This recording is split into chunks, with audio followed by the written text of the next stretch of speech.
Hello, this is Eric with a few thoughts to share that have been on my mind this week before we get to this episode's conversation. I want to share a line of thinking that many of you initially may find somewhat unsettling.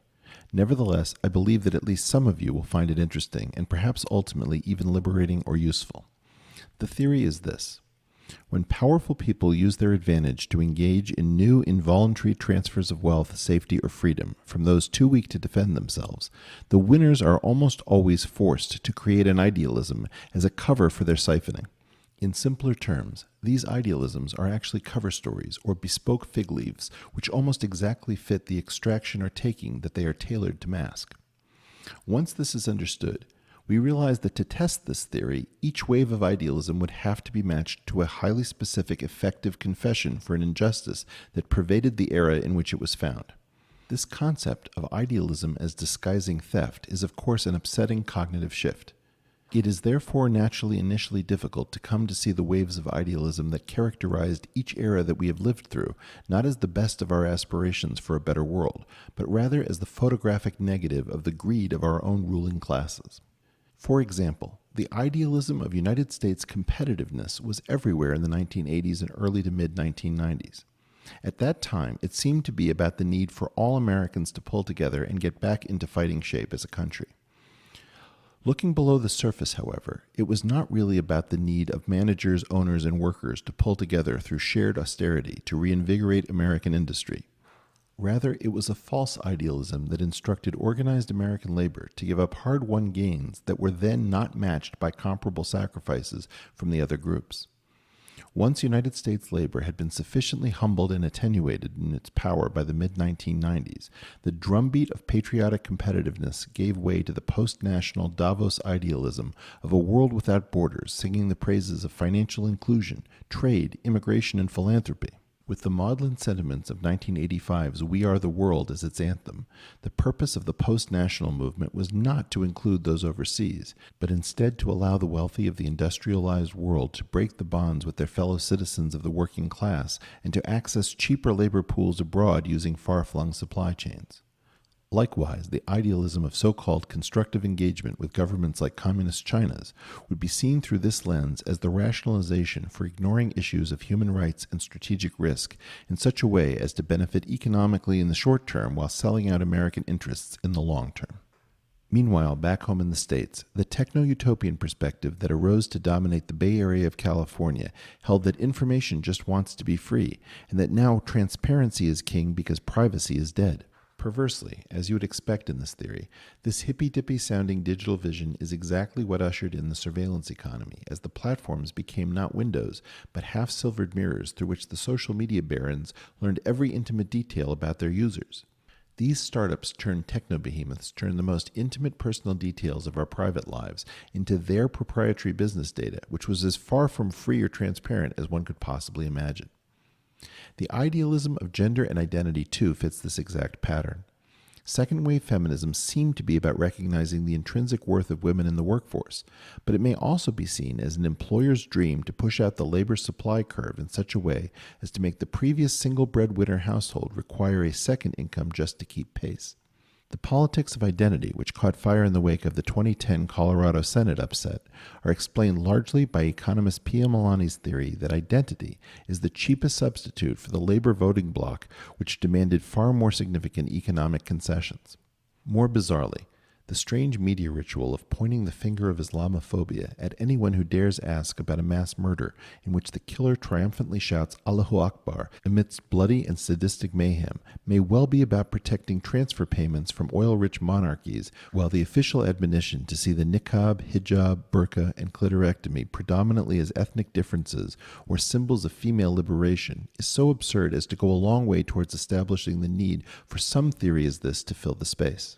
The left-leaning idealism of making housing affordable for all led to many bad loans that inflated the housing bubble, while the right-leaning Ayn Randian idealism of self-regulating markets practiced by Alan Greenspan allowed the banks to privatize gains while socializing the risks and losses.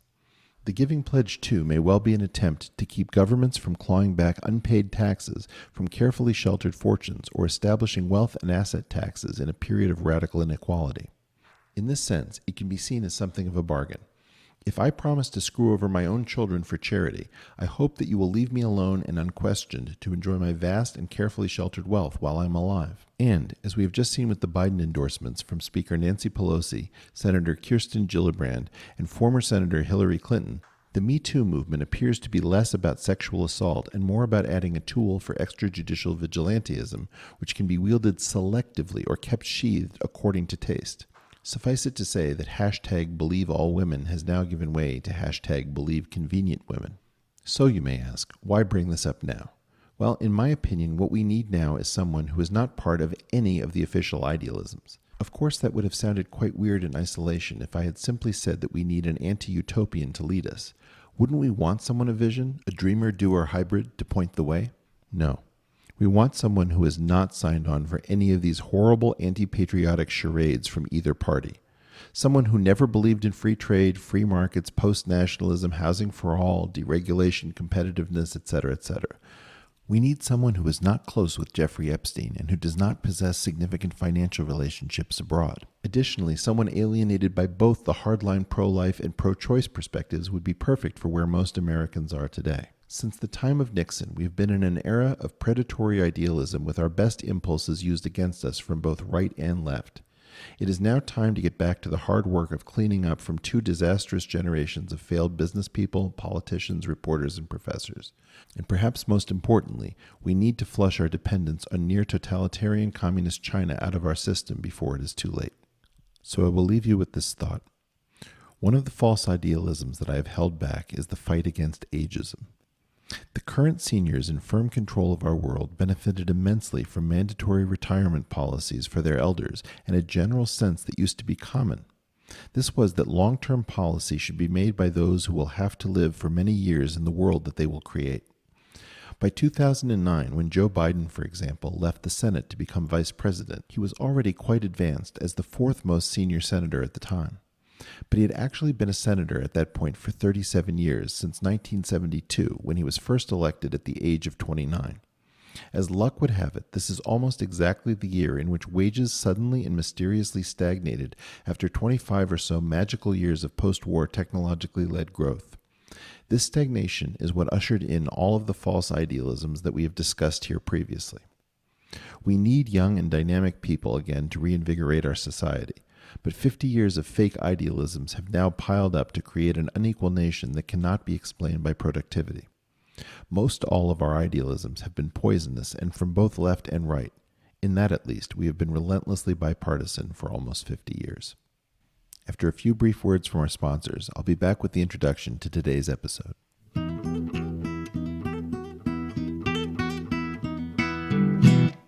Returning sponsor Persona has been making razors for almost 145 years, and I've recently shifted over completely to Persona's men's 5-blade razor. Why? Because as a mathematician, I don't actually think about shaving while I'm shaving. I think about math. And their pivoting design makes sure that I don't get nicks and cuts. Plus, the quick rinse technology means that the shaving process is much faster and easier. So if you want to think about something else in the shower, you'll love Persona. The difference between my old razor and Persona has been profound. I've switched over completely. I'm getting a great shave and I feel aligned with the company. I think you'll love it too. So order from Amazon today and you'll get an extra 25% off your first order. And it'll be shipped directly to your door with zero hassle, which is a terrific help during the Corona lockdown. So don't wait. Go to amazon.com/persona and use our discount code RAZORS25. That's amazon.com/persona, PERSONNA, and use the code RAZORS25 for 25% off your first order. Amazon.com/persona, code RAZORS25. Ever wonder why no newspaper on earth seems to have the resources to find Ghislaine Maxwell, and no country on earth seems to know exactly where she is? Well, I have an offbeat theory.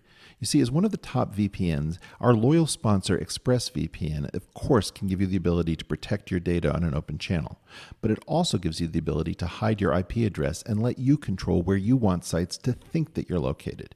You can choose already from almost 100 different countries. Just think about it. This whole week in quarantine, you could have been using ExpressVPN to give you a London IP address so that you could watch Doctor Who on UK Netflix, or a Tokyo IP address so that you could watch Japanese anime on Japanese Netflix, at the same time as Ghislaine Maxwell was projecting her IP address somewhere else. So, if you visit our special link right now at expressvpn.com/portal, you can get an extra 3 months of ExpressVPN for free. That's expressvpn.com/portal. You'll be supporting the show and watching what you want and protecting yourself at the same time with ExpressVPN at expressvpn.com/portal.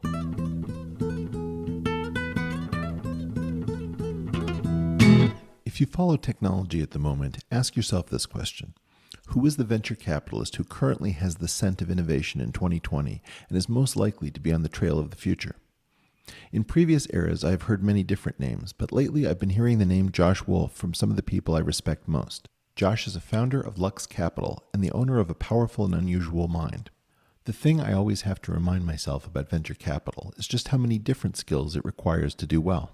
Even our best ideas are subjected to numerous hazards on the way to implementation, including intellectual property challenges, fraud, fierce competitors, interpersonal dysfunction, loss of funding, marketing failures, regulatory hurdles, and a host of other concerns. Thus, rather than talking about venture capital specifically, I thought I would try to explore the idea that most all leading venture capitalists are great intellectual generalists, conversationalists, and contrarians. Now, why would that be? Well, first of all, investing in technology requires having a broad analytic base because when you are trying to invent the future, you never really know how to prepare for the next large opportunity that is going to walk through your door. Thus, the generalist's ability to integrate many different areas of interest will typically be able to outcompete the specialist's advantage in a very narrow silo of knowledge. Next, conversational skill seems to be very important, but at a technical level. This is true in part because it is often easier to tell whether someone is genuine and on top of their game by testing them on intellectual flexibility and insight well outside of their carefully prepared pitch, and it is easiest to do this if you can put that person at ease. Lastly, I wanted to say something about contrarianism, namely that it is actually misnamed.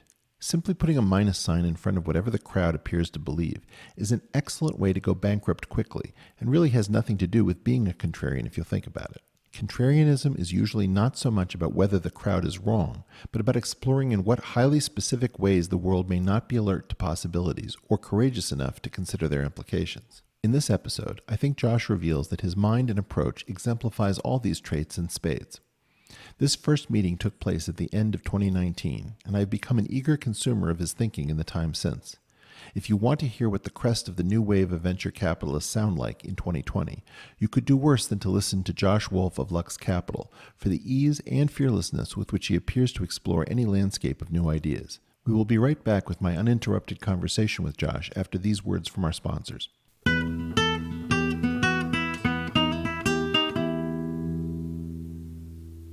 Okay, let's face up to it. I've talked to you about the miracle that is your teeth before, and most of us still can't get excited about it. You've got a mouth full of hard white jewels, and you're still not thinking about brushing and flossing often enough. In fact, about 75% of us use old, worn-out bristles that are ineffective, and even more people forget to floss daily. That's where returning sponsor Quip really comes in handy. You see, good health starts with good habits, and Quip makes it easy by delivering the oral care essentials that you need to brush and floss better. The Quip electric toothbrush that I use has timed sonic vibrations with 30-second pulses for each quadrant of my mouth to guide a dentist-recommended 2-minute routine. And the Quip brush head, toothpaste, and floss refills are automatically delivered on a dentist-recommended schedule every 3 months so that I don't have to think about it. And if you go to getquip.com/portal right now, you'll get your first refill for free. That's your first refill free at getquip.com/portal, spelled getquip.com/portal. Quip, they're the Good Habits Company.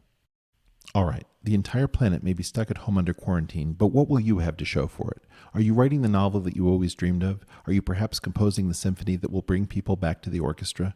Or maybe you're just getting into the most fabulous shape of your life, shedding pounds hand over fist. Well, if you're doing those things, you're probably listening to Naval Ravikant or perhaps to Jocko Willink. But if you're listening to this podcast, I hope you're drinking heavily. And that's where returning sponsor Wine Access really comes in handy. You see, as I'm whooping it up and singing and drinking my way through indistinguishable evenings that bleed one into the next, Wine Access team of wine experts are violating the quarantine to scour the globe from Napa to Burgundy and bring me exceptional values from offbeat labels. In some sense, it's like getting to visit the best wine regions of the world, but from the comfort of my own home. Ish. In any event, Wine Access will deliver these straight to my doorstep. So join me, won't you, and shop their online store at any time. No subscription needed, and you'll find amazing values. With wineaccess.com/portal, you're gonna get yourself one hell of a bottle. With wineaccess.com/portal, so why not order them bottles tonight? For a limited time, you can support the show and get $20 off your first purchase of $50 or more.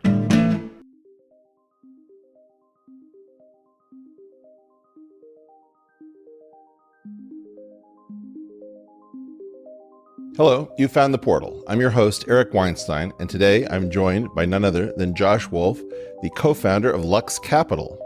Josh, welcome. Great to be here. So I've heard a lot about you. You have a tremendous amount of respect right now from a lot of the innovators that I'm listening to in technology, and they think that maybe you've got the ball with respect to venture capital.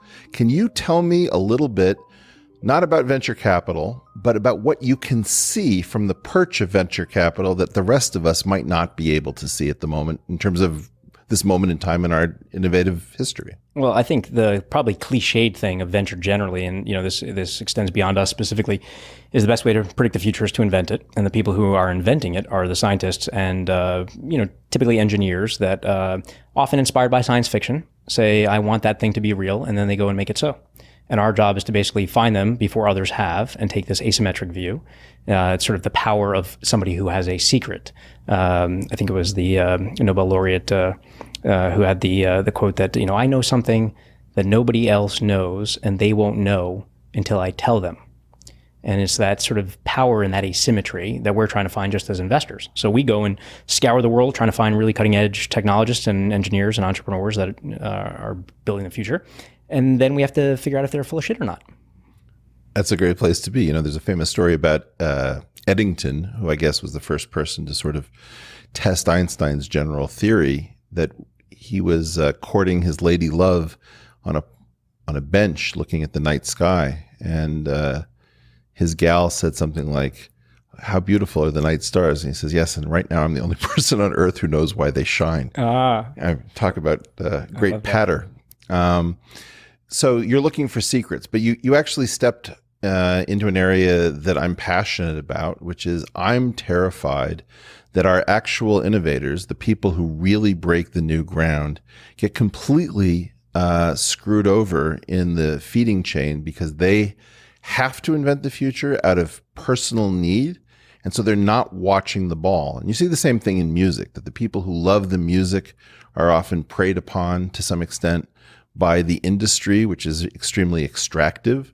And so if you don't survive long enough to learn how the game goes, very often you wind up as prey for the predators that are supposedly simply helping the value chain along. Do you see that at the moment?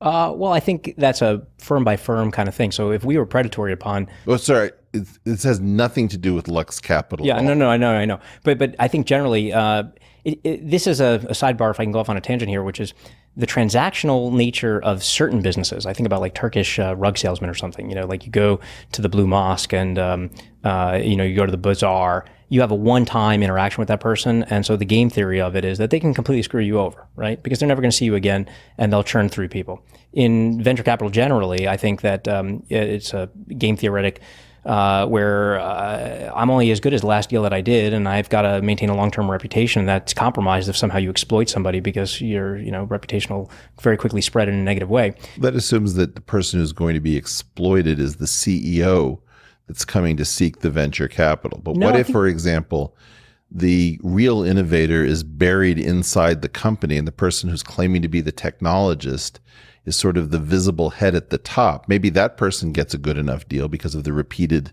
games aspect, just to take the game theory part of it seriously.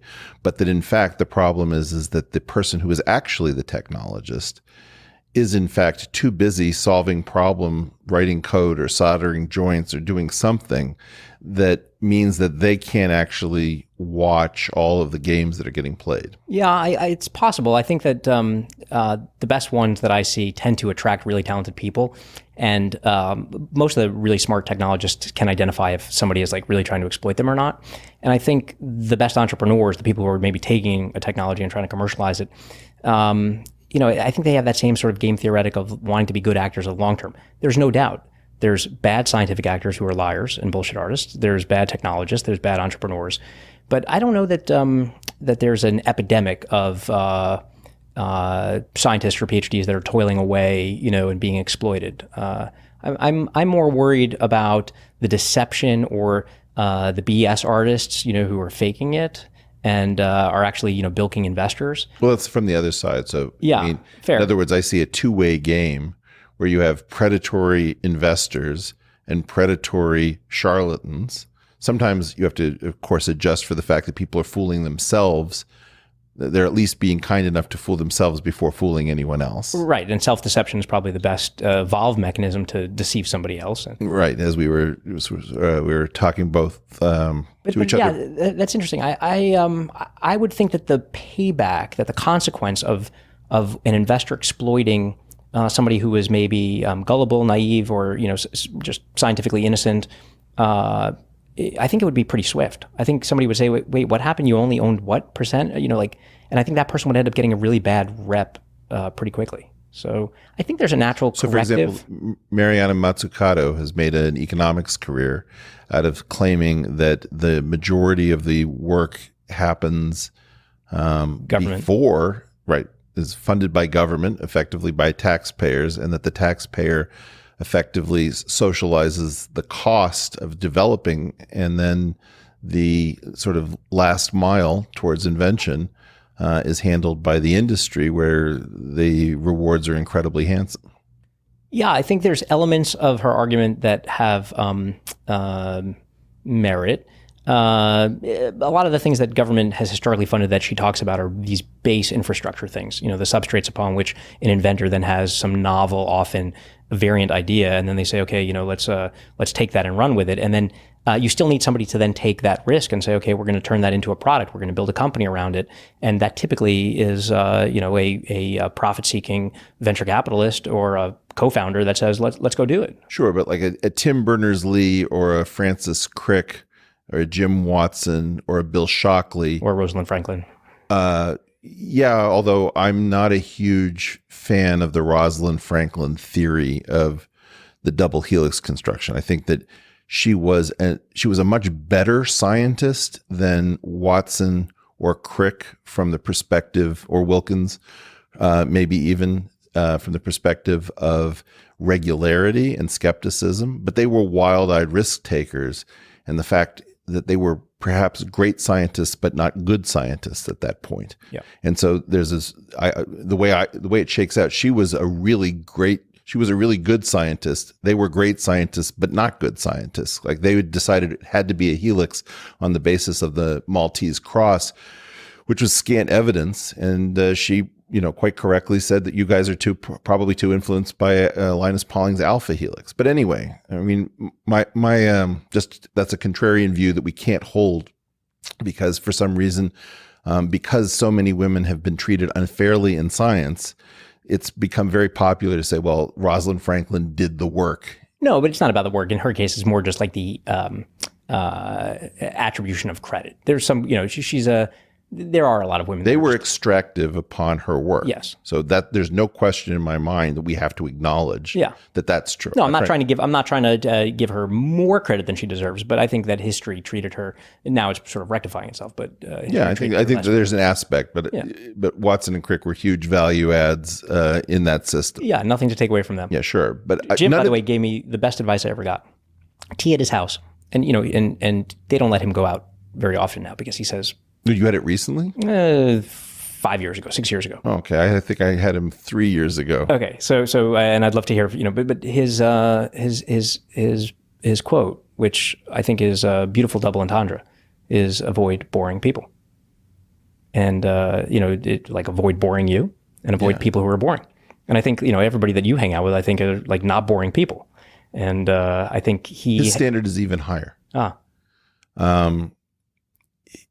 Well, I mean, I think actually we should talk about this, because I'm very frustrated that his boorishness and his desire to stick his finger in the eye of sensibilities has cheated us of one of the great sages of science. And so my quote, I think, is that Jim Watson is far too important to be left to Jim Watson, that we can't afford to have Jim Watson screw up all of the stuff that he figured out. Well, this is interesting because it ties back to the thing we were just talking about, whether it's capitalist exploitation of a scientist or a scientist's own reputation against the political correct environment. How do you separate, and this is, something that I think transcends into Hollywood and elsewhere, how do you separate the artist from the art? How do you separate the scientist from their discoveries when they might behave in a way that is socially unacceptable? Well, there's a certain amount of Jim that is fugu, right?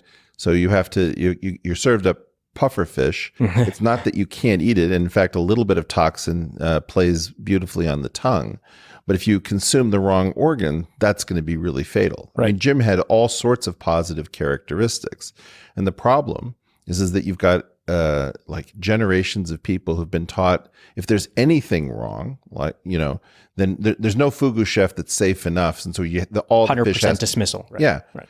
And, and I do think, that's generally, and I know it's something that you're drawing, I think, important attention to is the idea of like cancel culture, that somebody makes one foot fault and the tolerance for that is virtually nil. And so, people who have great contributions for society are going to be shut down and say, they're advised by people who care about them. You got to stay low. You got to stay out of the limelight. You got to stay out of the public.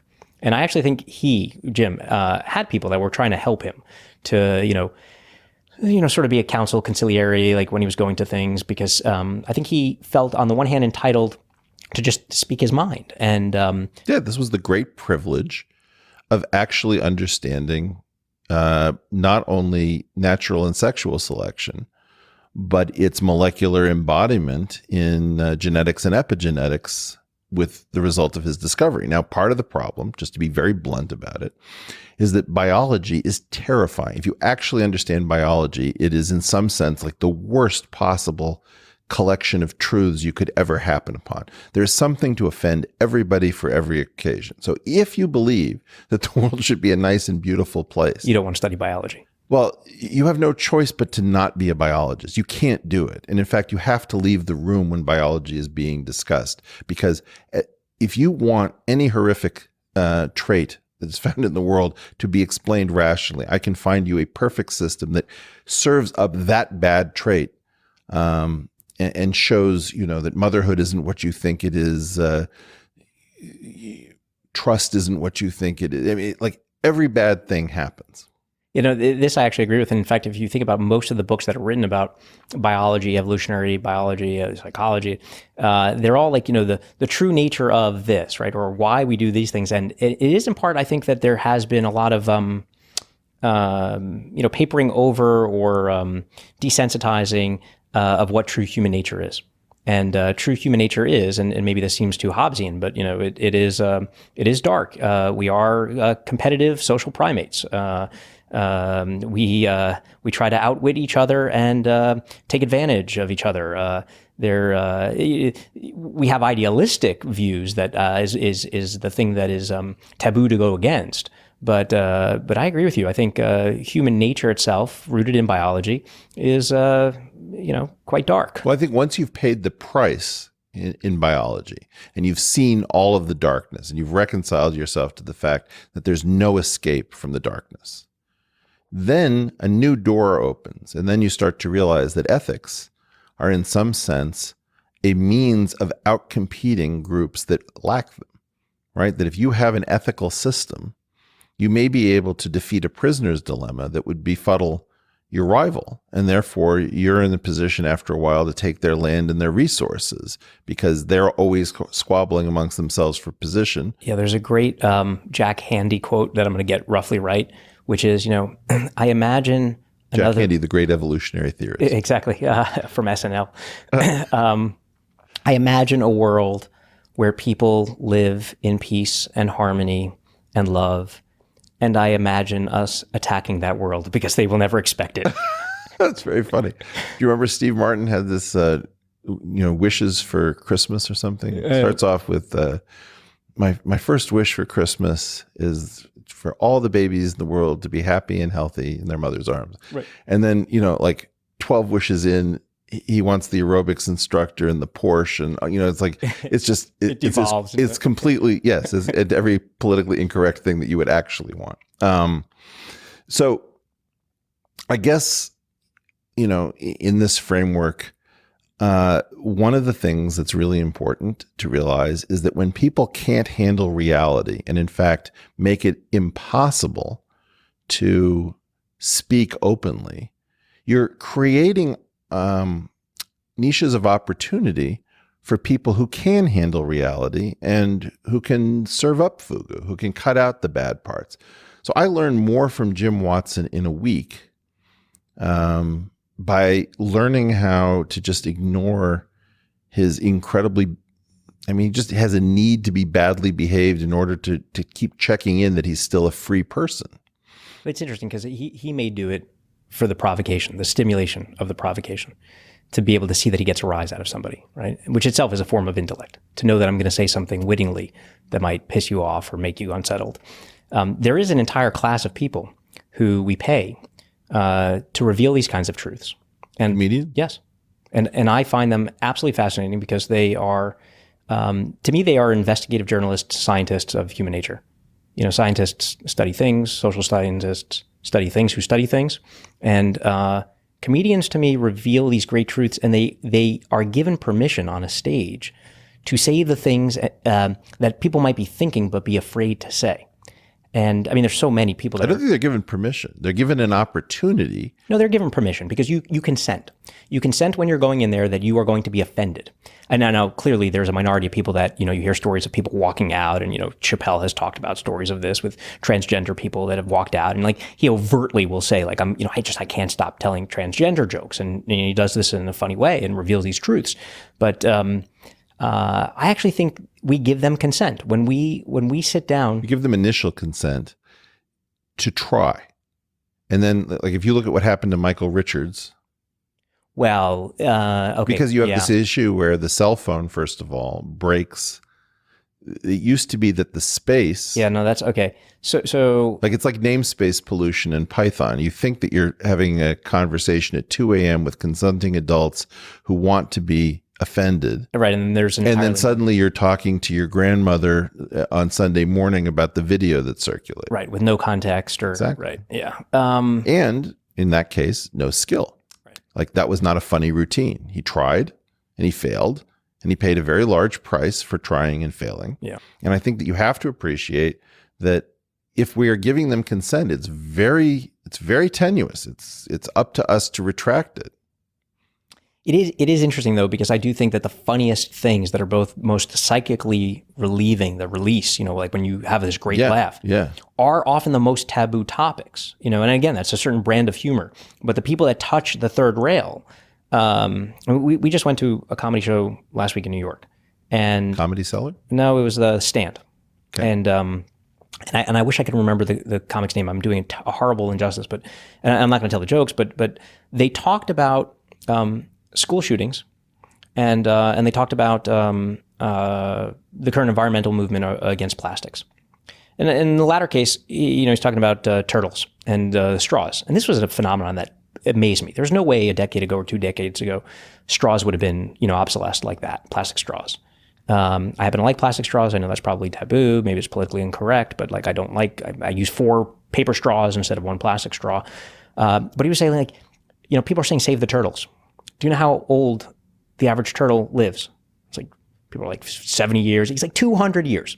These things live 3 times as long as us, and we're telling. It's very funny. Okay, but it put it in perspective a way. Yeah. But then he went on to this school shooting thing. And if I told you, without the context that it was a comedy club, that you were going to take 150 or 200 people and put them in a room and talk about school shootings, and they would be hysterically laughing. That moment, that phenomenon was just confounding to me. And everybody in there felt really uncomfortable, even laughing at the topic. But he did it in such an artful way. Well, this is it. To get to a truth.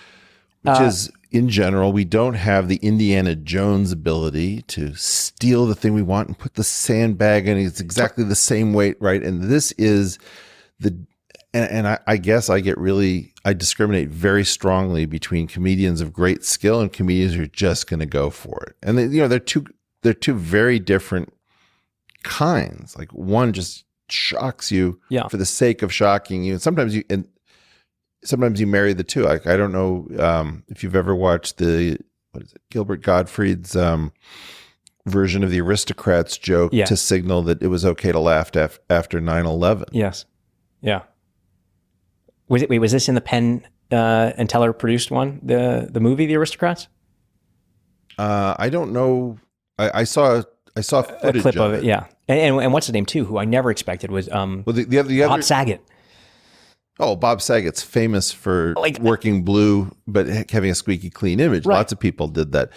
There was another one of these jokes in SNL where I think Lorne Michaels turns to Rudy Giuliani and says, "Is it okay to be funny?" And he says, "Why start now?" Right. And like, there's this moment where it's the first time after something traumatic That you're saying it's okay to laugh. Well, there's that, or there's like there's another version of this, which is was it Yves Saint Laurent was the first one to introduce sumptuous fabrics after World War II to signal rationing is now over, or coming back to Eddington's discovery of the bending of light in the crook of Africa around Sao Tome. Was the first positive thing that a European had done other than mowing somebody down in trench warfare. But that is interesting generally in you know, and even the way that you phrased the earlier question about, you know, where we are in this moment of science is like there are these moments, and those moments are shared moments. And suddenly it's like there's a temperature, there's an emotional temperature, you know, in society, in the room, and like, where are we? Is it okay to laugh? Is it okay to be silly? Is it okay to be? And that itself is an interesting phenomenon of like, what is the shared collective temperature, and who gets to set that? And sometimes it is, you know, sometimes it's the shocking moment. It's Kanye in the Katrina, you know, when he's standing there next to Mike Myers and shocks people, right? And changes the conversation. And it's a completely diverted shift. I love watching Mike Myers express. No, he's just like, wait, right. And that itself is genius because, you know, he himself is a master of comedy and delivery and surprise. And the fact that he had like no idea that was coming, that moment, and with a white guy and a black guy, and the context and like the politics Kanye of it. is like so clean cut. He just looks, I mean, but that was like a great defining moment. And there's nobody predicted that, right? That informational surprise in that moment, it made it okay to talk about this uncomfortable thing that was there, but nobody was like actually comfortable talking about. Yeah. And anyway, so in that moment, you know, I think he did it with deep gravitas, but it was a funny moment. And so going back to this idea, like comedians revealed great truths. I also think it's why, and I'm making a horrible generalization because I know you're also friends with a lot of comedians, but I think a lot of them are like seriously depressed because they see truth. Oh, dude, they all talk about how screwed up comedians are. You don't have to worry that they're aware that they're badly broken people. Right? So you know, they see reality, I think, in a way that other people don't, and they reveal it to people in a comfortable way, in the same way a chef might prepare a meal, and like, I'm going to prepare this for you, and so that you can digest it in a way that might be comfortable to you. But I admire them because I think they're burdened. They have to carry truths that they see that I think make them depressed. And so it's this great irony and weird paradox of like, they're on stage making these people hysterically laugh, but I think deep inside they're like, oh my God, like, you know, I can't believe reality and nature and people are like this.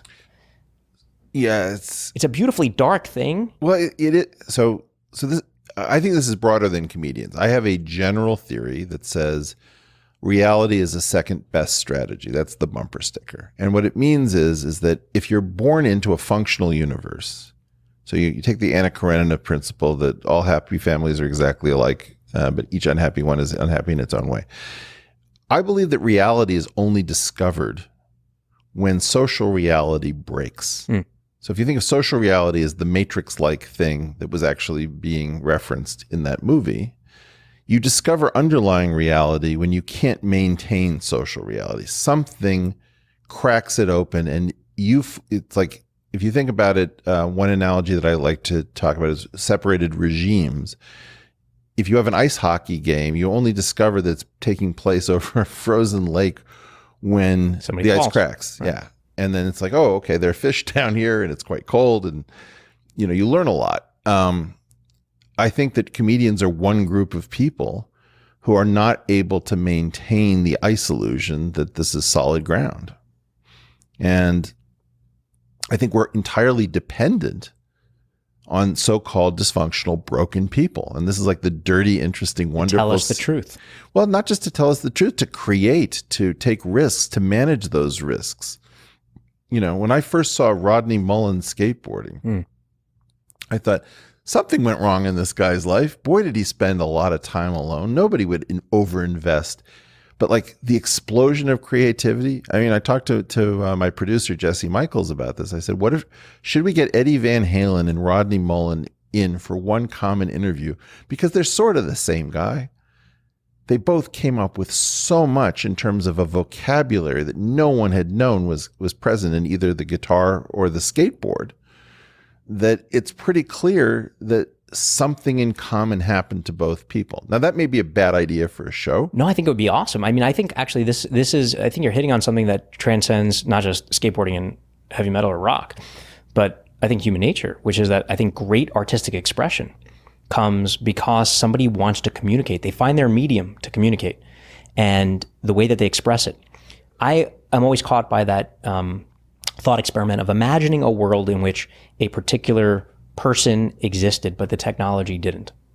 So imagine a world in which Hendrix exists, but the electric guitar didn't. Imagine a world in which... Oh, this is good. I really want to know where you go with that. Where Spielberg exists, but the 8mm camera doesn't. Where Mozart exists, but the harpsichord doesn't. Where Gates exists, but the PC doesn't. All of these things were instruments for them to express some sort of genius. Now, maybe the genius is hindsight post facto, but there was something in them. Now, if you look at all of those things, it could be, you're the African-American guy that like people don't want to hear from in a white club. You are the nerd that's being picked on, so you spend your time in a more solitary state programming.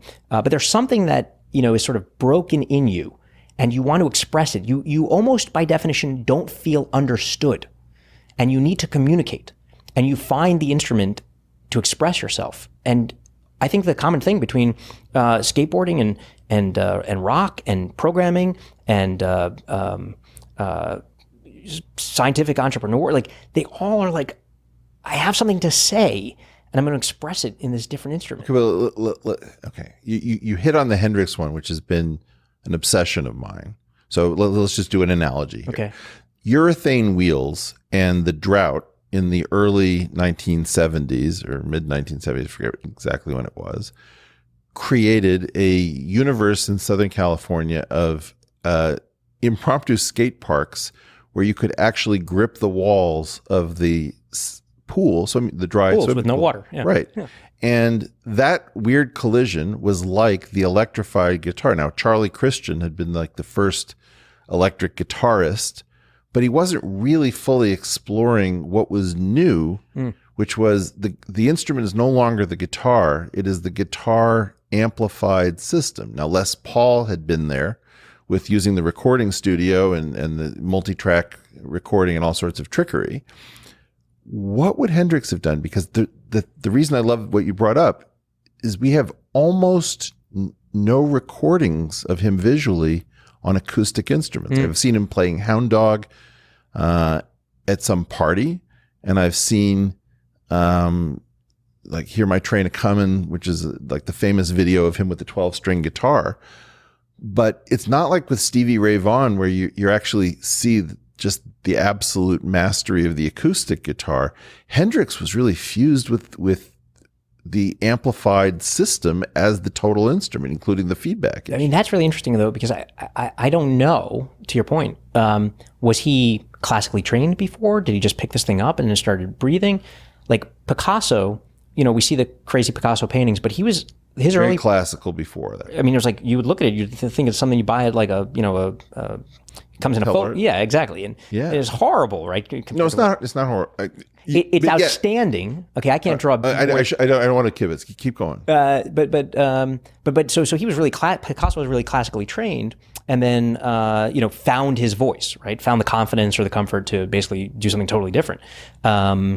I think there's a lot of examples of that where Dylan was another one, who copycatted people and really was Woody Guthrie at the beginning, right? Really studied and then found his own voice and his own confidence. So I wonder, I don't know. I'm speaking out of ignorance. So Hendrix. I have some information that Dylan was actually the one who told Hendrix which path to go down. He said, "Your thing should be psychedelic rock, psychedelic blues." But he must have heard him doing something else and said, "No, that genre's already taken. You need to find your white space." Yeah, this is my obsession, which is how does someone know that there is space to break into? Right? Like that's the portal. So I am psychotically focused and obsessed in my companies and when I look for things on competitive advantage and looking at things where somebody else isn't there, either because it requires an understanding of the consensus. So you have to understand, and this is interesting, it goes back to sort of those shared realities. Yeah. And it's a very analogous phenomenon that's just like the comedian or somebody else breaking that shared reality and, cracking through the ice. The entrepreneur, the engineer, the scientist, the inventor, the person who says, I'm going to create a new company, it is considered arrogance of the highest order. They are basically saying, this is the way that the world ought to look, and I'm going to go create it, or I've invented something and nobody else knows about it. But in any of those cases, I think it requires an understanding of what everybody else believes. And then having that confidence to say, I'm going to go orthogonally in this different direction. And so whether it's Hendrix being told or identifying like, okay, he had to have a survey of what everybody else was doing. He started as a left-handed guitarist with a right-handed guitar flipped over. So that's already a pretty clear indication you're not in Kansas anymore, right? It's not completely unheard of, but there had to be an intrinsic general desire to say, I want to stand out, I want to be different, and that itself requires, whether it's an acknowledged or it's innate or implicit, understanding of what everybody else is doing.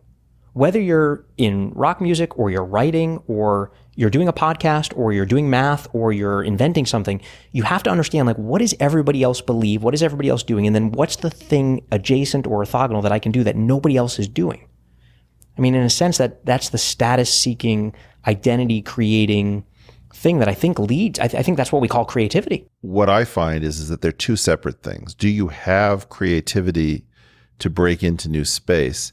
And do you have the disagreeability in your nature to tell everyone else, no, you're all wrong. Let me do my thing. Mm-hmm. The number of times I've seen somebody innovate something and they cannot find the bad attitude necessary to carry that thing to market.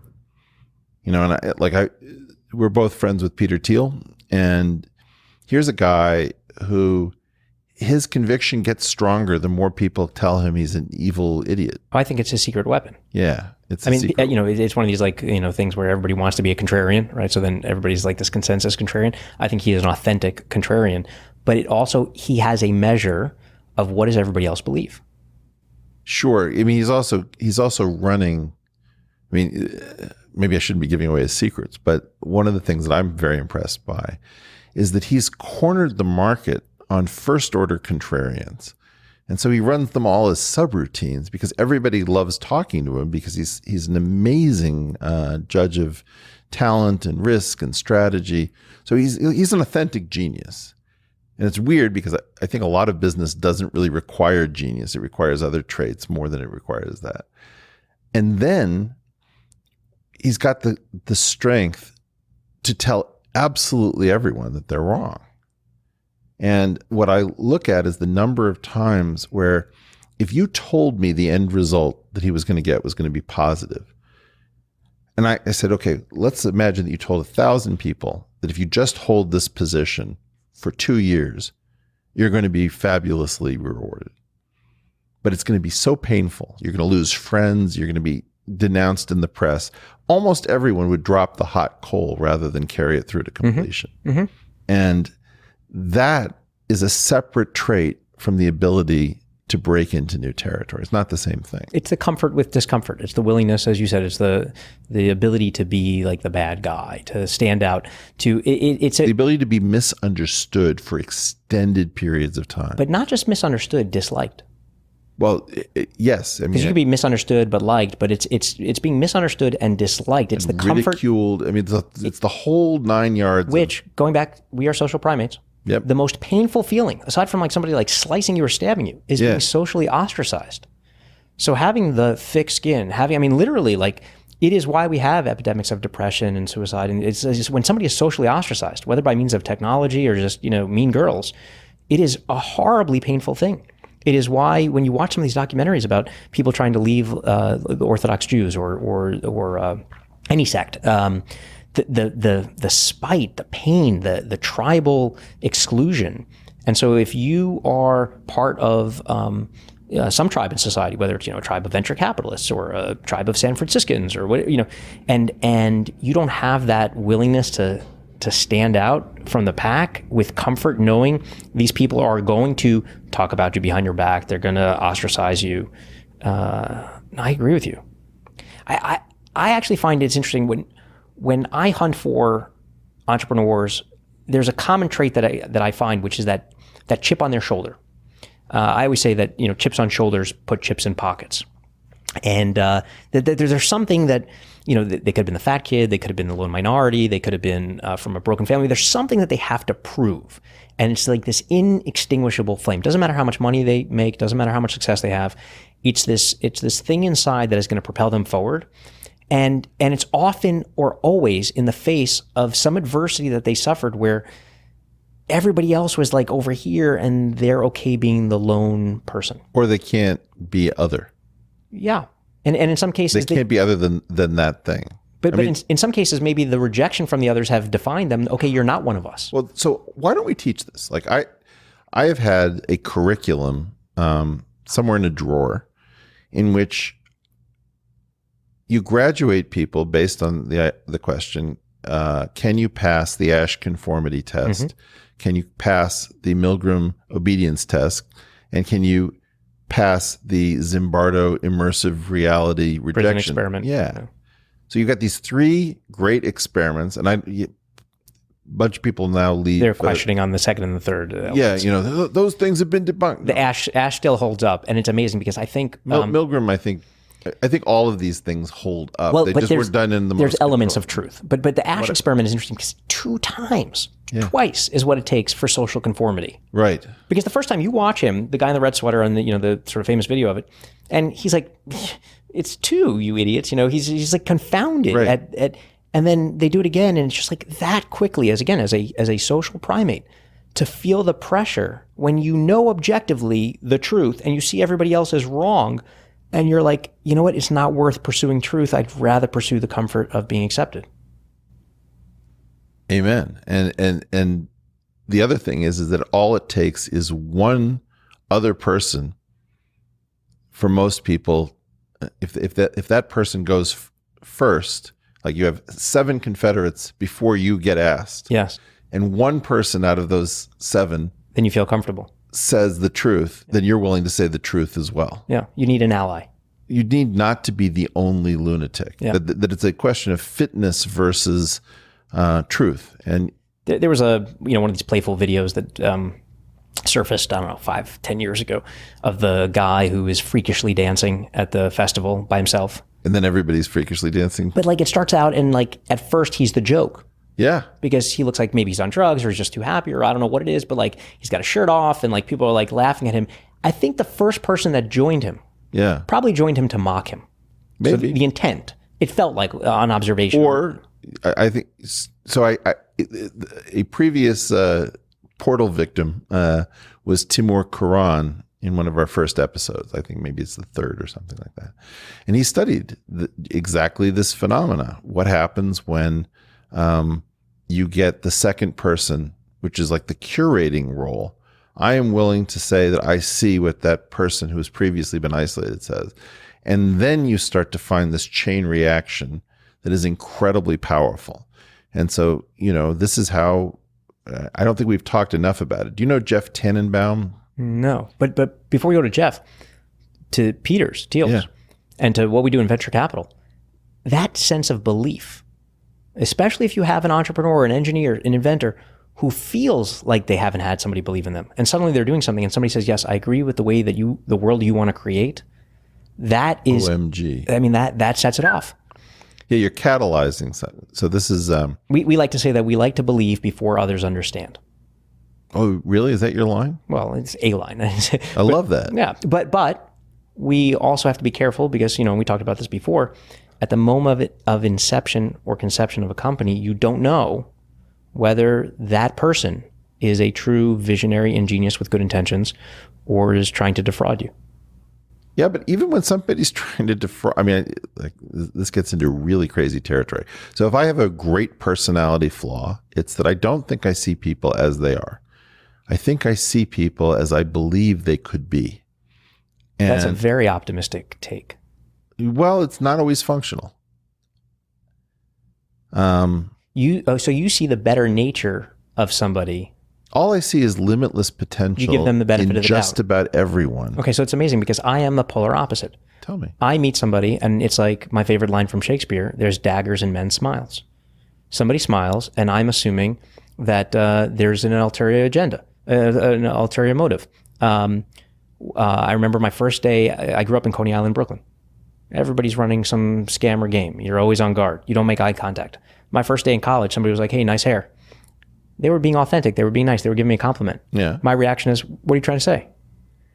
So I think it totally depends. I mean, it'd be interesting But I don't disagree with that.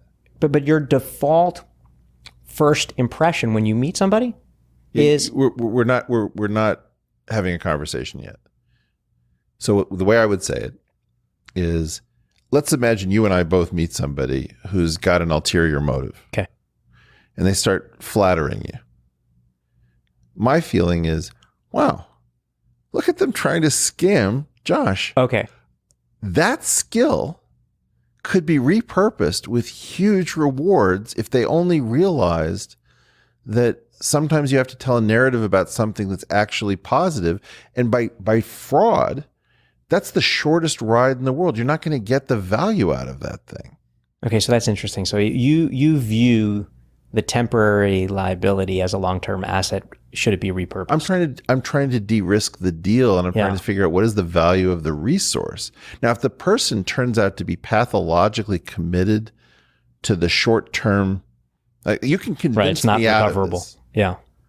But like, if I met a fraudster or a murderer or a psychopath or any one of these things, there would at least be a period of time where I would say, wow, that's a really unusual trait. I wonder if it could be used positively. I admire your curiosity.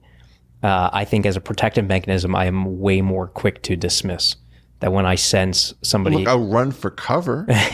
No, it's not a commitment to martyrdom. Right. It's not like I don't feel fear. No, but you'll sit in it and explore it curiously. Is there some virtue? Well, so I gave this example. I forget which show it was. Have you ever listened to Charles Manson's music? No. Is it good? Well, there's one song called Look at Your Game, Girl. If you really want to creep yourself out, listen to that song because it's pretty terrific. Now, meaning if you played it for me without telling me who this was. Yeah, you'd love it. Really? I mean, this goes back to what we were talking about before. Well, exactly. Between the artist and the art, and are they separable? Okay, one of my favorite mathematicians or physicists is this Nazi named Pascal Jordan, the son of a bitch. No Goodnick, the kid you not, horrible man. I came from an entrepreneur in LA today. Yeah. Brilliant entrepreneur. Yeah. Incredible branding. And he made a comment that so unsettled me. To your point, maybe I need to give myself a little bit more credit. He said, we were talking about his logo and the design of the logo, which is very thoughtful. And he said, the SWAT sticker was a brilliant logo. And I was like, I was shocked. Now I don't, same sort of Jim Watson style. I don't know if he said it as a measure of provocation. No. Or as an objective thing of the symmetry but I sat there thinking like, I'm sitting here and maybe he's right. Maybe there's something, but there's so much meaning in the object. So if you go to India, right? So I don't exactly know what the etymology is, but swa is going to be Indic for beautiful. Mm-hmm. And you've got a fourfold symmetry. So it's Z mod 4. And then there's, I forget how do you say this word, like aposematics, where you use colorations that are used as warning symbols. So it's, you have like a white, black, and red field. So, just in terms of design, this is extremely powerful. Now, it is so colored by the horrible fucking things that were done under it that I can't have a normal reaction, so that when I go to India, even though the thing is turned the other way around, it's not on a tilt, it's got dots in the middle. The emotional invitation of it. I'm still going through. I'm with you. Right. It's like what? So this is interesting, by the way, too, because I think one of the purposes, as I listen to your journey through the portal, is about the meaning of meaning. Yeah, thank you. And It sounds like the Wolfe, yes. and I've been caught, so I invest in technology. I love engineering. I love magic, right? Magic is a form of engineering. I saw this one guy, maybe he's an LA guy, Derek Delgado. Have you heard of him? No. He did this show in Union Square called In and of Itself. And it had great production. It was Frank Oz. It was very thoughtful. And I like thoughtful magic. I don't like hocus pocus BS. I like people that are philosophical. Ricky Jay and Penn and Teller. And so he had 5 props that he did different magic pieces in. But this one thing, it's sort of like in the same way I say when I see Chappelle or somebody else, like, I can't remember the jokes, but I remember the socially poignant points that they make. Okay. He takes one of the 5 objects, which is a gold brick. And he tells a story about how he was a teenager and he came home with his friend and he opens the door and he sees his mother on the couch and she's making out with another woman. And his friend feels really uncomfortable and runs away. And he felt slightly uncomfortable, but then he said, you know what, my mom, who's single, she found somebody she loves. And it was his mother, and he felt love. They talk about it, and it's totally cool and calm and whatever. And he wakes up the next morning, they're having breakfast, and a brick gets thrown through the front window of their house with a paper on it that says, "Go home, faggots." And it was either his friend or somebody that his friend told or whatever it was. And so he does this magic trick. Now, having told you this story, and I'm getting chills, thinking about it. Yeah, sure. And the gold brick, and he builds this house of cards over it. And then, with this flourish, he blows the house of cards away, and it and the brick are gone. Now, earlier in the show, he asked people for 2 intersecting streets. And it was sort of out of context, and you didn't understand why. But let's say he said Delancey and Essex. He said, now I want you to know that when you leave the show in about 5 minutes, because it was pretty much either the ultimate or penultimate trick he did. If you go to Delancey and Essex, you will see that brick on the corner of Delancey and Essex. But the notable thing, and this is the thing that shakes me, and when we were just talking about the symbol that shakes us to this day because of the historic meaning that's put into it. Right. He's like, 10,000 people will walk by that brick, that gold brick on a corner, and they won't think a thought about it. But because you know what this brick means to me, what it caused in the relationship between me and my mother, the betrayal of a friend, all of this meaning that was narratively injected into this physical solid object, to me, it was really powerful. And so I offer that as a story because I think just in this quest that you're on the meaning of meaning, and just thinking about the objects around us and the stories that are in the ether, there's something really powerful there to explore. Well, in particular, just to riff with you, in a world in which we can no longer be certain, like, for example, if I see a Nazi flag, am I seeing it as part of a documentary, which changes its meaning as opposed to somebody's decided to fly it in the front lawn, as opposed to it's being used in an art exhibition by somebody who was a survivor of the Holocaust? Context. Well, this is the odd thing that, and I always use this example of Python's namespaces, where you have a variable that means different things depending upon what context. And then you have this beautiful concept of namespace pollution. So that, when we referred earlier to Peter Thiel, if I know that we're in a VC context, I might just say Peter. But if we're in some other context, it might be describing robbing Peter to pay Paul, and it has nothing to do with Peter. Right. That other Peter. So the part of the problem is that what we've built now is technology that has created universal namespace pollution. And we can't tell whether somebody's using something for a scholarly reason, whether they're using something as a troll. The Pepe image, I've had it used maliciously against me so many times. And then somebody says, wow, you're just reacting to a frog. It's a joke. Don't you even know the history of it? But it's an anti-Semitic or... Well, the point is, it isn't any of those things. It's an ambiguous object with mysterious ties, some of which can be anticipated. Why is somebody choosing to play with it? But it's intent. There's an embedded intent. Well, but sometimes it's not even the intent. Maybe somebody has good intent and they're a skilled player and they're using it correctly. But you're so afraid that there are unskilled players that you want to make sure that nobody even reproduces the image. Like you have this thing with the Christchurch shooters manifesto in New Zealand, which I think it's a crime now to possess the manifesto. Wow. I mean, so what if I need to we have an exception for scholars. They can possess it in a safe space. Well, and what we don't realize is that embedded, for example, in the First Amendment were assumptions about the context of a pamphleteer, let's say. Now what happens when you've got some channel that can broadcast something instantly to 25 million people within 5 minutes that isn't being checked for its impact? We have no idea as to whether or not we should be clinging to the original letter of free speech, to the intent of free speech, to the embedded context of free speech.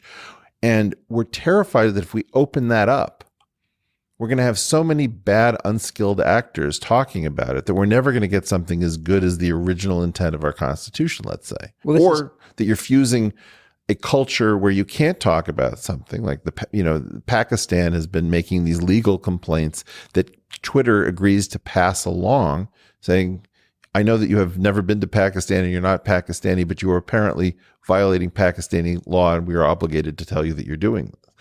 We now have no idea what anything means. And, I give this example of if you see C, the letter C in Roman orthography on a water faucet, what does it mean? I mean, I would have assumed 100, but what does it mean? Well, it could mean cold, or it could mean caldo or caliente, right? So depending Context, upon, well, if it's a Teutonic derivative, it's going to be cold, and if it's but these are meanings that are lost in translation, right? I mean, you have the Pinto, right, as the car, and there's all these examples where something was done with good intent, but with ignorance. Pinto because it explodes, or do you mean the Chevy Nova because it doesn't go? Yeah, exactly. No, right, or was it the Nova? Yeah, I think. Well, I don't know. Either way, but the point is, the intent was not malicious, right? But it was ignorant of the context of another culture, and it's almost impossible to know I don't want to say near infinite, but there's so many different uses of certain things that in one case it's dangerous, right? And in one case, nobody cares, and these people who find it dangerous are really offended by the thing, so that is complicated on how the sort of meta labeling of these things, that's why we're getting these. I mean, I know you've talked extensively about this, but like trigger warnings and the Jonathan Haidt view of the antithesis of the heterodox in the academy is like, it's really complicated. You have these minefields of being able to speak freely, and I know that's what this space is for. But it isn't. See, people even get this wrong. I mean, this was very disheartening to me, is that the media needed an extremely simplistic thing to say, which is these people wish to have every possible conversation. There is no holds barred. There are no safe spaces. Absolute free speech. Are you kidding me? No, that's not how it works. We've had, Brandenburg versus Ohio. We've had all sorts of adjustments. Slander isn't necessarily okay. You can't create clear and present dangers. There's all sorts of barriers to free speech. We call free speech the thing that we have that's a remainder after we've fenced ourselves out of the things that we all agree are pretty dangerous. Like child pornography probably won't be counted as free speech. And I watch people get into error because they start off with this idea, well, Christopher Hitchens really had it right. You should be able to say anything. And I did this riff. I opened for Jordan Peterson doing a harmonica, little harmonica solo. And I said, well, will you guys, this was in Long Island, I said, will you indulge me? I have a song that I love that I want to sing, but I don't remember all the words. I said, that it would be untrue. That I would be. Everybody goes, liar. If I was a girl, I couldn't get, come on. So I build it up. Come on, baby, light my, and everybody goes, fire. I said, congratulations. That was the sound of 2,000 people screaming fire in a crowded theater. Well done. And context. Well, and that was the whole point is that we don't notice this stuff. And that's what scares me, is that we don't realize that there were embedded hypotheses in the First Amendment. We don't realize the role that context plays. And now we're exploring every flavor of stupid with respect to trying to put this back together. So is it a function of speed? Would it be better if we slowed down so that you could sit and adjust? And in the same way, when you approach somebody and are like, let me give them the benefit of the doubt, or let me see how this could be used as an asset in the future. The person, like, if I relayed factually, 2,000 people just screamed fire in a theater, but without the context, which requires time and space to explain, at a time where arguably people's attention spans are shorter, we spend less time getting nuance and details, and things can very quickly, flutter away, and, lie travels halfway around the world before the truth has gotten out of bed, or whatever the appropriate quote is. Sure. Right? Is it a function of time? Is there a case where we could chastise people for, no, you went too quick? Yeah. Is there something that shames people back into a civility of slow? Well, I'm glad you're asking the question. Let's play with it and see where it goes. To me, the real problem is that for almost 50 years, we sold people on the idea that they could get by with very simplistic heuristics. And the thing that allowed that to happen was the fact that very few people had a seat on what I call the gated institutional narrative. It's like an exchange of ideas, but you need to have a seat on the exchange in order to participate. Mm-hmm. And so people were participating, discussing these issues at home, but, it was Walter Cronkite and Dan Rather, opining, or William F. Buckley, and nobody else could get in on that. Now you've got a lot of skilled actors, you've got unskilled actors. All walls have broken down. And the main thing that we need to say is, that situation where for 50 years you could get by with like just talking about free speech, or let's slow things down, or let's be kind to each other, or inclusion and diversity. Right. None of those things are workable. And it's the complexity level stupid. That's the issue. The reason that I have an audience at the moment is in part due to the fact that these people have figured out there's no workable solution with simplistic primitives. They're not, to use another computer term, they're not expressive enough. Mm-hmm. I can't get these heuristics to work. And if you really want to know what you can and can't say and why somebody's offended and what we should be doing, there is no Christopher Hitchens simple answer, because the technology changed too much and revealed, it's a little bit like you were in a Newtonian realm and Newtonian physics worked, and then you get close to the speed of light, or you get very, very small, or something happens and you're in a quantum or a relativistic picture, and you have to realize that you were in a simplification, and the simplification worked in a regime, and the regime is blown away. So go back to the three anchors on three major networks. Okay. And technology then, blows that apart. And now you have thousands of people and you don't know who to trust. Mm-hmm. And I actually contend that in this moment, it isn't a function that people are just gullible sheep, although many are, but it's that people have grown so cynical that they don't know who to trust. Right. And I've listened to you, right? That whether it was the Times or Washington Post or these institutions that were once beacons of trust, that you say, I see games that they're playing on both sides, right? And so this is one of the reasons I run ads on my program, which is this is a commercial enterprise. Right. And I listen to a lot of my friends who refuse to run ads. I'm very uncomfortable. I don't want to sell people. And I think that they're more honest than I am. But I think I'm more meta honest than they are. Interesting. In other words, the message is, hey, I'm just some guy and I'm opining and, I lie and I misrepresent and I'm self-kind and I do all sorts of things to make myself look better or smarter. And I'd love to be open about that. And no, I'm not going to stop doing those things because that's preposterous. What am I supposed to do? Self-extinguish? Should I just fund this out of my own pocket, bankrupt myself, reveal all of my warts, all of my failings, make myself absolutely, unappealing to No, But by the way, that would open up a new audience, and there would be a whole lot of people that would appreciate that raw honesty, right? So you'd blow up one audience, maybe, or a portion of it, but gain another. But people who can't, you see, there's the Howard Stern sort of appeal, or there's a new thing called the dirtbag left, let's say, and the idea there, I think we are entitled to tell certain basic societal lies about ourselves. Like what?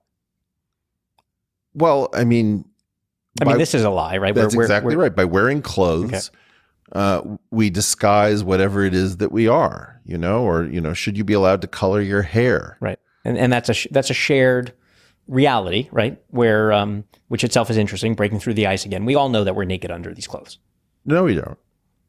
We don't know we're naked under our clothes? No, as much I can try to picture it, but it's actually quite shocking when somebody becomes naked. My brain actually doesn't even accept it. I can know it in some corner of my mind, but if I say, we all know, I really don't. I fall for the illusion. So I have a crazy... Like we were just talking, for example, about this bizarre animal, the spider-tailed viper from Iran. Insane. I know that tail of that snake is a fake spider because its movement of the spider in this kind of weird ape pattern is so realistic that I would fall for it, even knowing that it's a lure, so that if I was a bird, I will try to prey on the spider and I'm going to get eaten. So even knowing it, I still fall for it. Yeah, but that's true of illusions. It's true of cognitive biases that we educate ourselves on. Just because you know it doesn't mean you won't fall for it, but you don't not know it. Again, I know you're naked under there. If I sat down here in the chair and you said, "Hey, let's do this this episode of The Portal," and you were sitting there naked when I walked in, that would be shocking. But it would confound my expectations, right? I would have an. I'm going to do that when the show starts to fail. That's when we jump the shark, my friend. You just have. By the way, you should just do a. Whether or not you're actually naked, just a blurred thing, and people will be like, "Oh my God, is he really naked?" Yeah. Well, but what I'm trying to say is that part of the problem is the lie isn't in the nakedness; it's in the multiplicity of self that somehow I'm stupidly calling Josh or Eric. Right. Like I both know this and I don't know this, and this is again the same thing. Most of the time, it's sufficient to say, "Well, Josh says this, or Josh feels this, or Josh thinks this." But there are lots of situations where I say, okay, we're now in the non-Newtonian realm. Josh thinks a bunch of different things, and they're completely different. I contain multitudes. Right. And, this is the thing with Sam Harris. Sam Harris is trying to be the unified mind. And I think it's beautiful, but I also think it's completely bizarre. I've never seen anything like it. Well, but that is interesting, too, because we each have lots of different selves. Sure. Each one is different in context. I mean, the way that I am with you or the way that I am with an entrepreneur in a board meeting might be very different. The way that I am with my children is very different. Each one of those things requires a different power dynamic, a different set of expectations. Yeah, some of those don't even know about each other. Right. So in a sense, we have these hidden selves. But I don't know that it's a overtly hidden, right? I'm not hiding from you that I father or parent a certain way. It's just irrelevant for this particular context. Yeah, but there are things that you could do that would totally change my concept of you. And the point that... Which actually is true, because that's what's happening when, going back to this art and the artist thing, you find out about something in somebody's life. It could be their personal life or something else, and they get canceled. Well, and this is the really scary part about this. Every single private life would be shocking if it were moved into the public. I've always thought that the greatest act of terrorism in the United States would not be an attack on a building. It would be the revelation of the last year's worth of emails and texts. Well, it's interesting. You know the record producer, Rick Rubin? Yeah. So he's very interested in the question of whether if all emails were revealed simultaneously, that would be a positive. It's the selective revelation that's terrifying. It would be a negative in that it would destroy individual relationships. The perception that people would have, the things that they assumed about other people, the things that they were led to believe about other people would be revealed to be untrue in many cases. They would find out about infidelities. They would find out about betrayals. They would find out about all the things that make us these complex humans, the dark side of biology that we spoke about earlier.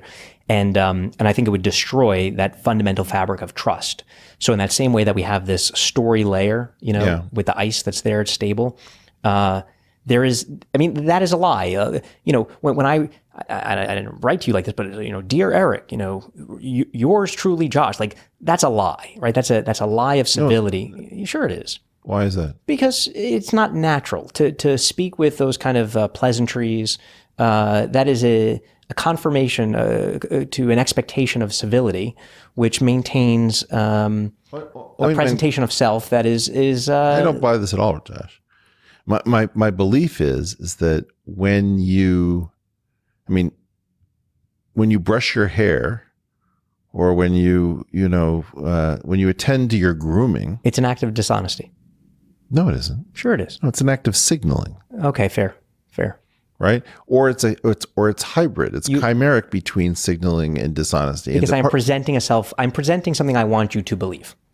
Well, do you imagine that theater is untrue?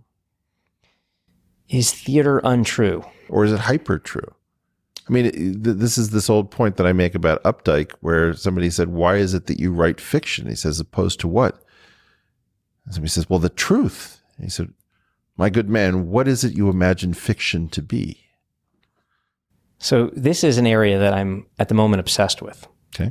Because the gap between reality and simulation, I think, is shrinking. Technologically, I think that's true in our ability to measure and model the world around us with ever greater resolution. Mm-hmm. The machines that we are inventing are relying on models, not of reality, but of models. When a robot or autonomous vehicle is going through they're not relying on actually looking at the road. They're looking at a model of the road that's coming through. As we do. And so put that aside for a moment on technology. The machine does not know the difference between a game simulation that is teaching it how to drive on a road and actually driving on the road. And I would actually, to your point about the truth of fiction, argue that the more movies you watch, the more books you read, the more simulated virtual reality experiences you have through literature. I don't know. Who's to say that, that certainly the emotional experience is as real. The feeling of horror, of shock, of awe, of sadness, of empathy, of introspection, all the things that fiction can invoke in you is a very real, authentic reaction to something that is entirely fake. And so I'm sort of intrigued. I'm very confused by this. See, Josh, you and I have never met. The thing that I am talking to now is the projection of you inside of my head, which I have never left. Right. That comes from the stimulation. I believe that I have eyes. I don't want to get completely jiggy, but just assume that reality is the standard picture of reality. I see you as being across the room from me, but that's not the thing that's really happening. What's really happening, if everything I know is correct, is that the thing across the room from me generated a model in my mind, which is the only thing I've ever interacted with that is Josh. And what is astounding, if you know the phrase, the map is not the territory, is the other part of that, which is, but wow, what a goddamn map it is, because it's so close to the territory that we are astounded when we find the discrepancies, the deltas between the map and the territory. So all these things to me are related. The technological gap that shrinks between the simulacrum and reality, the expectation that we have that we're sitting across model to model, right? The awareness, which others might not have, that I am actually looking at the you of, a tenth of a second ago in the past and not, you. David Eagleman says we live 43 milliseconds in the past. Which is fascinating, right? But true. Assuming that there is a David Eagleman. Right, exactly. And,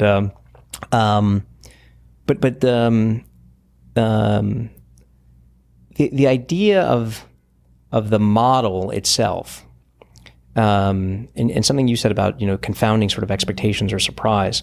Can we talk about consciousness for a second? Sure.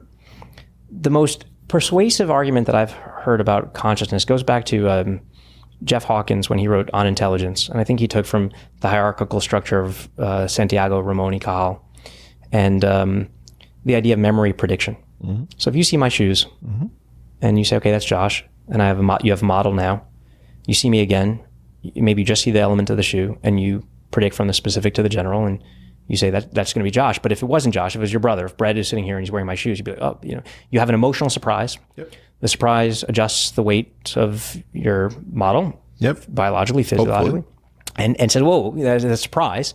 And it's an informational surprise, and it shocks you into updating your model. And this phenomenon of memory prediction in technology, in us thinking about ourselves, in the gap between fiction and reality, in the work of philosophers that at the moment I find really interesting, like Carl Friston and Andy Clark, they're all thinking about how this model of reality that we hold then interacts with the real world, assuming that exists, and and then just is constantly feedback between the two. It's to me where technology is trending is right at this nexus where it's becoming harder and harder to know where model and reality, that line is becoming thinner and thinner. And I think there's going to be a whole suite of engineers and technologists that go mad because of it. Well, at the moment we're experimenting because Joe Rogan has left so much of his voice in the world. We can train deepfake Rogans. Yeah. And deepfake Weinsteins. Well, increasingly, I'll leave a larger corpus and the machines will get better, right? Yeah. So now you have deep fakes everywhere. And then there's going to be increasingly an issue about what is authenticity, what is its dependable signature. So we'll be able to manufacture a haystack around everything we wish to hide as a needle. So if you think about finding opportunity between abundance and scarcity. Yeah. In the late 90s, the thing that became really abundant was everybody producing blogs and information online. And the scarce thing was being able to find that needle in that haystack. And so ergo, search engines, Google. It wasn't maybe obvious amongst the 20 that preceded it, but post facto in hindsight, you say, okay, of course. Today, with the abundance of the tools we have, whether they're video editing or photoshopping or audio or whatever comes next, where the simulacrum and that distance between reality and simulation keeps shrinking in what we're using to train our technologies and in our own perception of reality and news and information. The abundance of that means that there's something scarce, and the scarce thing is being able to accurately detect veracity.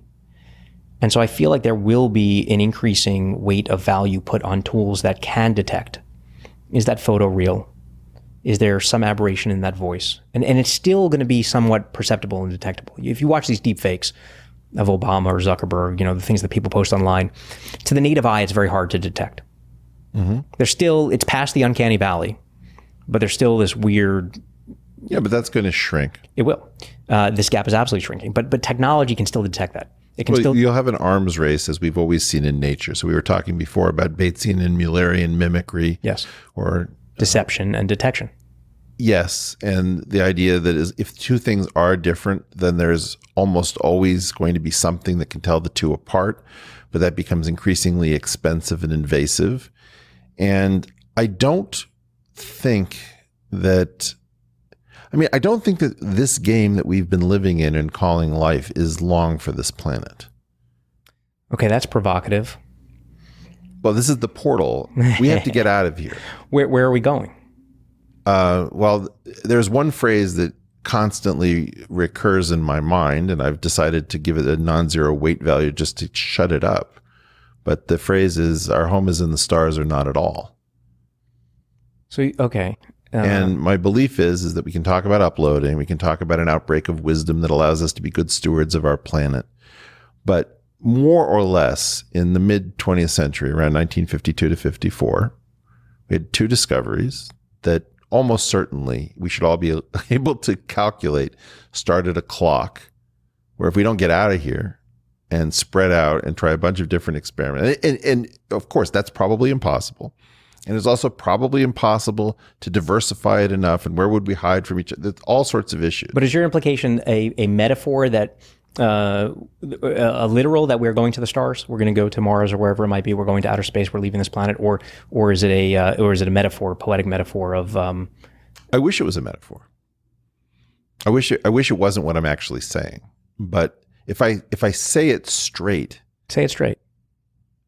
we are about to hack our own source code, okay. And there's this very bizarre thing that has happened in technology, which is we are very afraid that we, the ones who can simulate humans, let's say, with Boston Dynamics, and we can simulate speech with deep learning and all of these sorts of things. Okay. We are afraid that our technology is about to become artificially generally intelligent and self-aware, or begin to run out of control and outwit us. But we're also, at the same exact moment, wondering, are we part of a simulation where there are programmers? Now, the obvious implication is almost never discussed, which is we are the emergent artificially general intelligence, and we are on the verge of learning our own source code. And is the simulator afraid that we are going to arise in the system with powers that the simulator does not possess? I don't know. Why are we worried about it in one direction, like we've become deeply nonsensical, because if you look at the decision tree, and this is the really hard thing to grasp, and push the decision tree out 500 years, there is no branch of the decision tree that does not look insane. That part I might agree with, because like either we're going to upload, or we're going to become wise and kind, or we're going to diversify into the 3 rocks that we can reach without violating the Einsteinian speed limit, and somehow that'll be enough, or we're going to get around the Einsteinian speed limit, or we're going to reboot from tardigrades. Whatever it is. Yeah, but those things need not be mutually exclusive, right? There might be different camps that pursue each of those different strategies. Okay. There is no branch of that decision tree that looks like us continuing on more or less as we are, with a little bit of improvement here. That's probably true. I by the way, when you say the we, I realize there's a large subset, and maybe a growing subset, and even a growing subset in technology, but I am staunchly not in the Bostrom camp, and I think even the Sam Harris camp about AGI. I am much more in the David Deutsch camp. This is a subtle and maybe very long argument.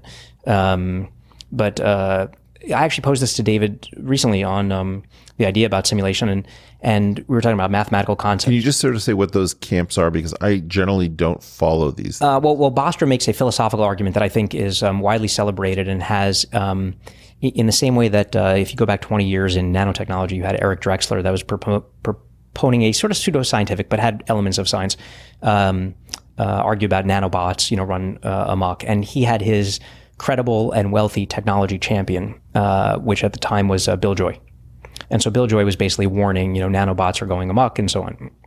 Today you have Bostrom, and Bostrom's equivalent of Bill Joy today is Elon Musk. And very smart people are very concerned about us becoming paperclip factories and being harvested by intelligent sentient machines that are going to run amok. And David Deutsch's view is a little bit more, and this was something that I posted him recently, that are we a simulation? That a simulation can take all of the tools and principles that we have. Inside of a simulation, it can have all the tools that we give it, but it need not have, or may not have, and probably won't have all of the tools that are outside the simulation. And so he makes, to me, a more logical argument that the more dangerous thing is not an AGI run amok, but your average, 15 to 17-year-old teenager.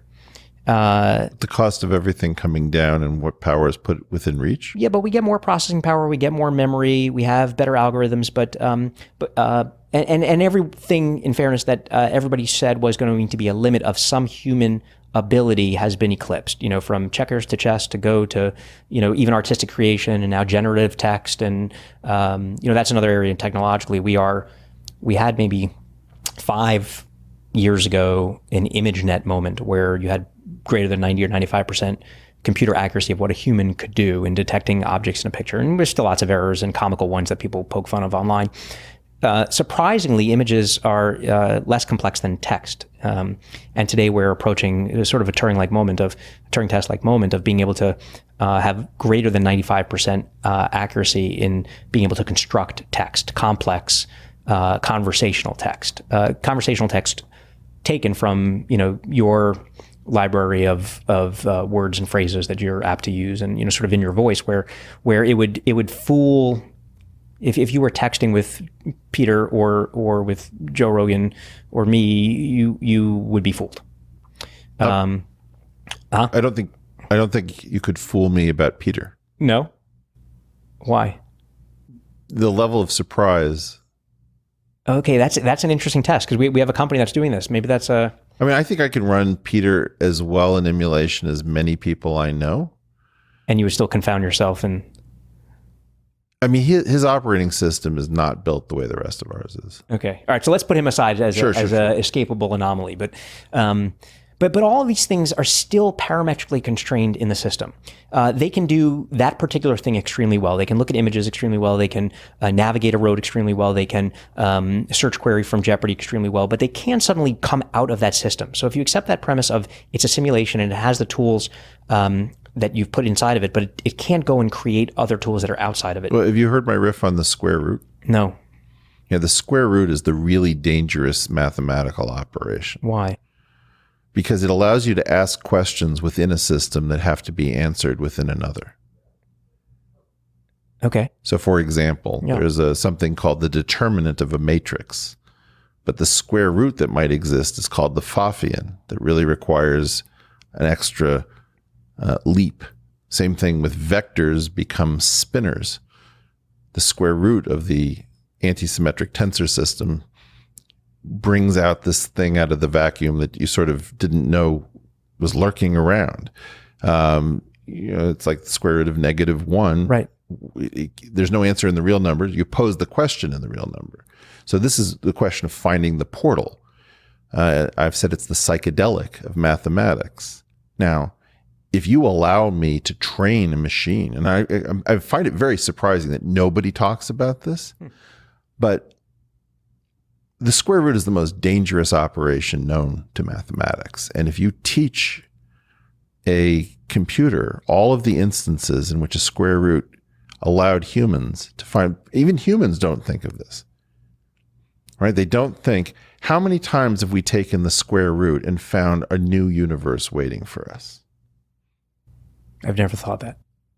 Weirdly, nobody does. I mean, wait. But you were saying if you could train a computer to what? Finish that thought. I've got an N that includes Pfaffians, spinners, spin groups, norm division algebras. All the best stuff in my life comes from the square root. Mathematical geometry, complex. There's nothing like it, man. Square root is heroin. There's no operation that is as cool as the square root. And we don't tell people this. And it's because of flatland. I was born into flatland, but I learned from the masters. I learned from the people who innovated. And I noticed this pattern that many of them didn't notice. Like to this day, I'm not aware of anyone teaching this. I'm now doing this at scale. I mean, I think I did this on Joe Rogan. Mostly I don't talk about it.